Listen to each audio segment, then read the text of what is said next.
Hello, everyone. Welcome to this Idaho Falls Symphony pre-concert discussion. My name is Thomas Heuser, and I'm your music director, and welcome to the Red Dress Concert 2022 Rhapsody in Blue. We are so excited to see everyone at the concert hall this Saturday, February 12th at 7:30 p.m. in the Civic Center for the Performing Arts with the beautiful red dress theme courtesy of our friends at Eastern Idaho Regional Medical Center. Also brought to you by Teton Toyota and Teton Auto Group and our dear friends Ann Volake and Louise Nelson. This red dress event is one of our most popular of the year and is now in its 17th year as the Idaho Falls Symphony and ERMAC collaboration for this important red dress event. You know, this message of heart health, and particularly heart health in women, has been critical to our community engagement and sends an important message with our friends at ERMAC that we know is incredibly important to the community. So with that, we have a chance to talk a little bit about this program that's coming up on Saturday night. And I, for one, am very excited for this music because of the energy that it brings. You know, we have a lot of different styles of music at the symphony, and this one is particularly upbeat and enjoyable. It's a big mixture of popular music and American music in particular, centered around George Gershwin and his wonderful Rhapsody in Blue. So I'll walk you through the program a little bit and talk a little bit about our concert soloist and a little bit what's been going on at the symphony this week as we prepare still concerts during this ongoing pandemic. The challenges are still real, but we are adapting and very grateful for the opportunity to have live audiences, as well as our online audiences tuning in from around the country and the world. We begin this concert, and I should put a caveat, there's been a couple changes to this program. We actually moved things around just a little bit to accommodate an intermission. Even though we don't have concessions yet, and some of the regular things about the symphony still haven't come back to us, we needed to have a little bit of a break in this program to give the musicians a breather. It's a very technical and demanding program, especially for the winds and brass, who thankfully are back in their full complement. We have all the woodwinds of the orchestra, all the brass of the orchestra, including 3 saxophones, a number of percussion instruments, in fact, pretty much every percussion instrument I can think of, along with a banjo player, our piano soloist, the strings. It's a full orchestra at long last. This is truly the biggest ensemble, more than 50 musicians on the stage with us, the biggest ensemble since the shutdown of the pandemic in 2020. So it's exciting, and you can really feel that energy on the stage from the orchestra. I think everyone's really looking forward to this weekend. So again, we've changed some things around to allow the musicians to get a little bit of a break, but still the program flows in a wonderful sequence of American popular favorites. And the concert gets started with a piece called Pops Hoedown. Now, Pops Hoedown is obviously a mixture of 2 sort of styles. When we talk about Symphonic Pops, Symphonic Pops is something that has been popularized in the 20th century with orchestras such as the Boston Pops Orchestra, the Cincinnati Pops. These are groups that play light classical music, John Philip Sousa marches, the works of Leroy Anderson, who's on our program today, a number of other just sort of fun and upbeat programs that were in the 20th century in particular a departure from what a symphonic orchestra was expected to do. And so this Symphonic Pops, again, it's lighter in character, lighter in mood, and a lot of fun. But there's a number of composers who really made a name for themselves in this pops genre. And of course, the other part of this opening piece, Pops Hoedown, is the hoedown aspect. No American music would be complete without bluegrass and country music. And so a hoedown, of course, has the connotations of fiddle music, country music, and particularly we are remembering the music of Aaron Copland, his hoedown from the ballet Rodeo. So we have this beautiful music to get us started that is so wild and fun. This is the Pops Hoedown by Richard Heyman. And Richard Heyman, a 20th century American composer who just celebrated his centennial year in 2020, he was the principal arranger, one of the principal arrangers for the Boston Pops Orchestra for more than 50 years. So a storied career arranging and adapting music for the Boston Pops, and he wrote a number of original works himself, including this Pops Hoedown. Now, the Pops Hoedown is truly wild. It gets started with a number of country and fiddle tunes, like the Devil's Reel and a number of these fiddle reels that are the traditional folk music for violin. And from there, it's truly a catch-all of American tunes, folk tunes, Turkey in the Straw, Pop Goes the Weasel, a number of these really sort of silly American tunes all mashed together into a very exciting and upbeat overture for the orchestra. It ends with a bang. It really has something of everything, especially in the percussion.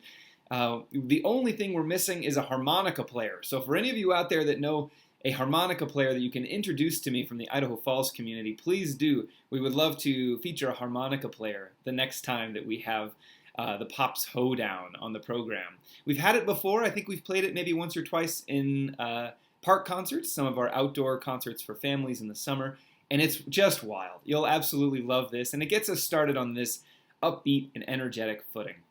So from there we move to the music of Leroy Anderson. Again, one of the most respected 20th century composers of light classical music. You know Leroy Anderson from Sleigh Ride. Sleigh Ride is his most famous work by far, but there are a number of other works, Blue Tango, a number of works that are for the symphony orchestra that are in this Pops vein. And this one that we're playing is actually a little bit off the beaten path. It's called the Sandpaper Ballet. Again, a sort of a sweet dance number, a soft shoe number, in the style of the sort of Roaring Twenties, soft shoe. And the soloists are the three percussionists in the orchestra. It's the Sandpaper Ballet, and as you would expect, the dancers are scrubbing pieces of sandpaper together to be sort of in a little battle amongst themselves to be the best sandpaper dancer in the group. It's so fun. They'll be downstage in front of the orchestra, hamming it up with their sandpaper blocks. And not to give too much of it away, but there is a little bit of ganging up on one of them. It's very silly, the sort of choreography that our percussionists have come up with. And I'll just say right away that our percussionists deserve a huge accolade for their work on this concert. We really threw everything at them, and they're handling it beautifully. So looking forward to the music of Leroy Anderson and the Sandpaper Ballet. We move from there to the music of Duke Ellington. Duke Ellington, the king of swing, of course, an indelible legacy in 20th century American music, growing up, really emerging in the 1920s Harlem Renaissance, went on to make hundreds of studio recordings with his orchestra, Duke Ellington and his orchestra. And that orchestra, of course, was primarily a jazz ensemble that had a sort of orchestral sound, a big band sound, that was heavily influenced by the jazz idiom. And with Duke Ellington, of course, we have countless standards that are now in the repertoire for vocalists, instrumentalists, jazz ensembles, and soloists across the board. The contributions of Duke Ellington are incredible, and we are so grateful to have a little bit of his music on a symphony program because there isn't necessarily a lot of music for the classical orchestra, so-called. And so thanks to the arranger Calvin Custer, we have this medley of tunes that features, again, the wonderful swing feel of Duke Ellington and his music. We have, of course, in this medley, It Don't Mean a Thing If It Ain't Got That Swing. We have Enchanted Lady. There's so many tunes here that you'll know and love from the great Duke Ellington. And again, as a black composer, a black jazz composer in the middle of the 20th century, his music really did straddle the line between the primarily white-dominated world of the classical orchestra and the predominantly black world of the Harlem Renaissance jazz culture. And that bridging of the gap was very important for Duke Ellington. He really needed to make sure that his music appealed to a wide audience in order to be commercially and successful as a performer. So he has this incredible crossover, if you will, between different styles and being able to incorporate different genres. But the number one sort of crossover, I would say, for Duke Ellington is with his songs, the jazz standards, and the music of Broadway.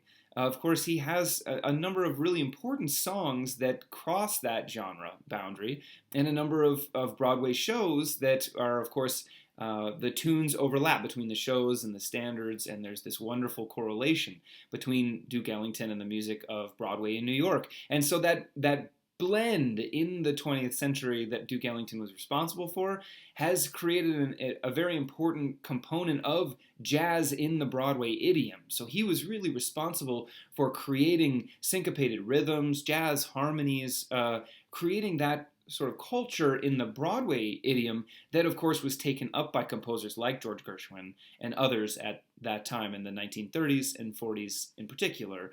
And so, again, the contributions of Duke Ellington, absolutely unbelievable, but not necessarily something you hear at the symphony all the time. This is such a showcase for our brass. Again, the saxophone players, the rhythm section, wonderful drum kit solos by Kevin Meyer, our principal percussion. I think you're going to love Sophisticated Lady. I said Elegant Lady, but it's Sophisticated Lady, of course. The tune of Duke Ellington. All these memorable tunes mashed together in this excellent medley by Calvin Custer.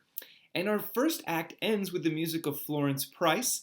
Florence Price, another Black American composer, most noteworthy as the first Black woman to have a symphony performed by a major American orchestra, namely her first symphony in E minor by the Chicago Symphony Orchestra in 1933. Florence Price was born in the end of the 19th century in Arkansas and grew up in the Jim Crow South. Of course, she had a lot of training that brought her to different conservatories, and she really had a lot of wonderful teachers and absorbed a lot of different styles. But coming back to Little Rock in the first part of the 20th century, after she was married to her husband, Mr. Price, she faced, of course, the horrible violence and discrimination against blacks that was going on in the Jim Crow South.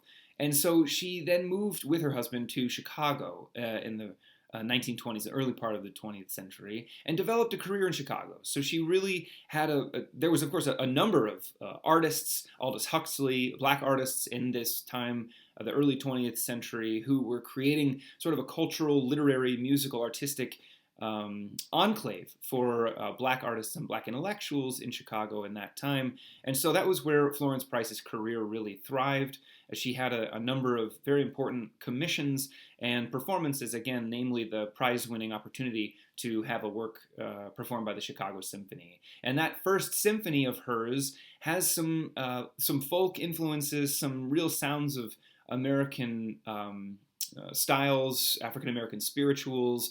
The Juba dance that she's so famous for is the third movement. So a lot of these, influences of African-American culture going into the symphonic idiom, which was already attempted by Antonin Dvorak, of course, at the end of the 19th century with his New World Symphony, Symphony No. 9 from the New World. He also attempted to infuse his symphonic form with some of these American elements, jazz, African-American spiritual, and the like. But of course, his is inauthentic as someone from the Czech Republic. He was there to put America on the map in terms of symphonic writing, but Florence Price arguably is a more authentic voice as an American and a Black American at that. And so we have her first symphony, in a way, sounds a lot like the music of Antonin Dvorak's New World Symphony, but has all of the authenticity that Dvorak was striving for. So in this suite of dances from Florence Price that we'll have on our program this weekend, the suite of dances are three very short and very concise movements that are three different dances. I think you'll notice the influence of Dixieland jazz, of ragtime and foxtrot, a little bit of military marches, and a number of these sort of American sounds in her music. And I think the impact of these dances really is felt, especially after hearing music like the Pops Hoedown, where you have some of these folk tunes referenced. You have the music of Duke Ellington with some of his jazz standards referenced. You have the music of Florence Price that has some of these jazz and Dixieland influences, ragtime. All of this Americanism comes through in the music of Florence Price in a beautiful way, and it's a showcase for a smaller group. This orchestration from the 1950s comes after the original music was written and published for solo piano, also from the era in the 1930s when Florence Price was really flourishing. And I think now it's so important to have Florence Price on the program, a black composer, black woman composer at that. Her legacy now is finally being understood and appreciated as someone who contributed more to the American sound than many of us ever really appreciated. And so it's important that we have her music on this program and that we continue to bring it back. I think there's plenty of opportunities to hear her music. Again, wonderful symphonies, incredible works for violin solo. We will hear more of Florence Price, but this is a great short introduction to her music and her style, and I look forward to the suite of dances on this program. Now we'll have an intermission, an unusual type of intermission with no concessions, but again, it gives our musicians a chance to breathe and our audience a chance to stretch and visit, which we know is so important. We know that getting the audiences back in person has been such an effort, and we're so grateful for everyone's continued patience as we adapt to these very challenging times for arts presenters, not just in Idaho Falls, but around the country and the world. So we're doing it. We have our audiences back. Everyone's excited to be there. We know that not everyone is able to attend, and so we have our live stream option for you this weekend as well. So the second half gets started with something called Dancing Violins. And this is interesting because it's the music of Gerhard Winkler, a German composer, not to be confused with the Viennese composer of serial music by the same name. But this composer, Gerhard Winkler, was also in the vein of writing music for symphonic pops in the 20th century. But of course, in Germany, you have some slightly different influences. Cabaret theater and a number of other sort of theatrical genres in the European vein still led to this sort of explosion in 20th century of a fascination with light orchestral music that was fun, had syncopated offbeats, and it's, of course, in this era, in the 1940s and 50s, there was a lot of crossover between German and American art music and culture. I'm thinking of composers like Kurt Weill and his Three-Penny Opera, a number of jazz influences going from over the Atlantic from Germany to the US, and there being this real fascination, especially in Germany, with jazz styles and an absorption of jazz music. And so there is a little bit of that in this music, Dancing Violins, but by and large, I think it sounds very much like the music of Leroy Anderson and a number of the other composers of light classics. But it is super fun for the violins. It's Dancing Violins, again, to get us sort of in the vein of the Suite of Dances and the Sandpaper Ballet, all this fun, uplifting light music that is danceable. And the violins have their work cut out here. This is a very fast and furious piece for the violins. They are racing around with their friends in the woodwinds and percussion, making a great scene. And what I love about this music is that there's a sense of playfulness that you don't get very often from our symphony violins. Now, they can play anything, and they always have a great time doing it. But if you're playing Beethoven or Brahms or Mahler, even some of the great 20th century composers in Europe like Stravinsky, Ravel, they don't have that playfulness. It's very unusual for our musicians to have a chance to really sort of let loose and be silly and fun in this way. So I think that's really what I'm looking forward to on this concert, is that sense of fun and excitement that the repertoire brings. And Gerhard Winkler's Dancing Violin is a perfect example of that style. And then we have the music of George Gershwin. We have two works by George Gershwin. The first is a very unoften heard, infrequently performed work that we now know as Promenade, but it was originally called Walking the Dog. This comes from a scene from a Fred Astaire movie that Gershwin scored in the 1920s and 30s that is very charming and very light. But the scene here, the Promenade, is a gentleman walking his dog on an ocean liner. So you have this sort of the sea is rocking back and forth, and the dog is getting into trouble, and the owner can't hardly keep track of the dog or hold on to it.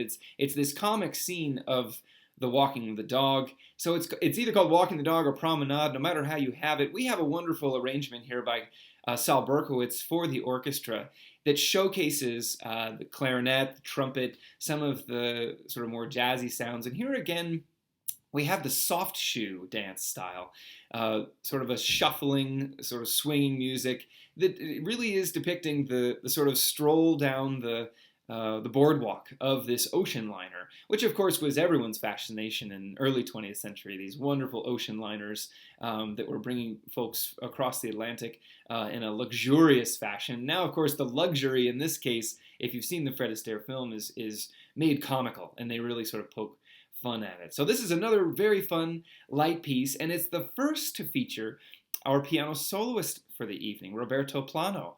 I asked Roberto to do this, even though the piece doesn't have in this arrangement a solo piano part. So what Roberto is doing is listening to the orchestra and acting as a jazz improviser. He'll be in with the orchestra for this, nestled in, and he's actually very excited about that. He said it's very rare for him to sit inside the orchestra instead of in the soloist position. And he'll be sort of in dialogue with the solo clarinet and solo trumpet as this very charming melody goes along, making up some of his own music to go along with it. And that's absolutely appropriate for the music of George Gershwin, especially when you consider the kind of pianist and artist that Gershwin was. So we have the Promenade, another sort of fun, soft shoe dance to keep us going in this same lighthearted vein. And from there, the great closer, of course, Rhapsody in Blue of George Gershwin. Now, Rhapsody in Blue has a fascinating history. This was a project that Gershwin conceived in 1924 for a concert called Experiments in American Music, with the great Paul Whiteman's band. And so this concert that was conceived with George Gershwin and Paul Whiteman, they had it in their heads that they would present a number of these up-and-coming American composers who were writing in an experimental form for concert music, which was, again, jazz and these different forms that were not necessarily the typical instrumental concert music of the time. And this particular jazz band that gave this concert, Carnegie Hall, 1924, very famous event, George Gershwin is there playing Rhapsody in Blue with the band, the jazz band. The original orchestration was by Gershwin for this jazz ensemble. And George Gershwin barely had the music finished. The ink is still wet. You have to imagine that these folks had very little rehearsal time and had a chance to maybe put this together once. And then all of a sudden it's concert time. And the story goes that with the opening wail of the clarinet, the audience was mesmerized and spellbound by the voice of this American composer, George Gershwin. An unbelievable aspect of this was that while the instrumentalists were playing their part, George Gershwin improvised the piano solo that we now know as Rhapsody in Blue. What's interesting about this work as a concerto is that while Mozart and Beethoven and Brahms and others in the classical and romantic styles had concertos where the themes are shared back and forth and they really blend the solo piano with the orchestra, much of Rhapsody in Blue is statements by the ensemble and then solo statements by the piano and back and forth. Now the themes are shared and there's a lot of overlapping, but actually, the solo part that Gershwin played, he must have just decided, this is how I'm going to play it, here it comes, and he laid it down, and it was only later transcribed into written notation so that other performers could achieve it. Now, again, it's probably true that much of what Gershwin improvised wasn't recorded, and so the first version of Rhapsody in Blue is probably different than the one that we know today. But now, of course, it is one of the most beloved works for piano and orchestra from the 20th century, and it's orchestrated by Ferd Groffet, another American composer whose music we love at the Idaho Falls Symphony. This orchestral arrangement from the 1940s was after the original 1920 performance of Gershwin and the jazz band. The jazz band version is still available, you can do it, but again, this gives our string players, our orchestral wind players, a chance to shine in the music of George Gershwin. Roberto Plano is a dear friend, and he first performed with the Idaho Falls Symphony in 2002. He won the Cleveland International Piano Competition in 2001, and the following year toured a number of American orchestras, as we've had an arrangement with Cleveland for a number of years. And that was his debut with us in 2002. So 20 years later, we are excited to have Roberto back. I played Rhapsody in Blue with Roberto with the San Juan Symphony in Durango and Farmington a number of years ago. So I know that you are in for a wonderful experience with this. And Roberto even told me that there's a version of Rhapsody in Blue for just piano, where the piano plays both the solo parts and the orchestral parts. And he's been performing that at venues like Carnegie Hall and in Europe, all around the world. He had to remember how to stop playing the orchestral parts for this recently so that he could just play the solo bit and leave the orchestral parts to the orchestra sitting behind him. So that's pretty fun. Roberto is originally from Italy. He has been performing all over the world, and he's now associate professor of piano at Indiana University's Jacobs School of Music and lives in Boston with his wife and daughters. We are thrilled to have Roberto with us once again at the Idaho Falls Symphony after too long a pause. And I think, again, we may get an encore out of him if you clap loud enough, but you will be blown away by the power of his performance of Rhapsody in Blue. And there's no piece that integrates Gershwin's background with Broadway musicals, jazz performance, and really an assimilation of American styles like Rhapsody in Blue. It's the culmination of this wonderful program, and actually the piece that inspired my choices of all the others. It was really fun to put together all of these great works of Americana and to get this program off the ground. And it's been so long coming that we've had this program in the works just to get the full orchestra back on stage and to have Roberto in residence with us. Very grateful that he was able to give a masterclass to some pianists at BYU Idaho and Rexburg yesterday. He really has a knack for introducing young people to his ideas and getting them to change their playing styles on the fly. It's amazing how wonderful and gracious a teacher he is. And so we're very grateful to Stephen Thomas at BYU Idaho, our principal piano player at the Symphony, for inviting us and hosting us for Roberto's Piano Masterclass. So I'm so excited, as you can tell. I always am, giving these pre-concert talks. Of course, at this point would be when I would take your questions. If you have any questions for me, please don't hesitate to put them in the comments here. You can also contact us through ifsymphony.org, and that's where you can find tickets to this weekend's concert. It's not too late to buy in-person tickets for the Red Dress concert this weekend, and also to buy the online access so that you can watch our concert from wherever you are. It's a pleasure to be able to give this little introduction. I hope you enjoy hearing the Idaho Falls Symphony this weekend. And again, thank you so much to our concert sponsors, Ermac Hospital, Teton Toyota, and Ann Volake and Louise Nelson. We so appreciate all of you and look forward to seeing our audiences in person at the Idaho Falls Civic Center for the Performing Arts on Saturday, February 12th at 7:30.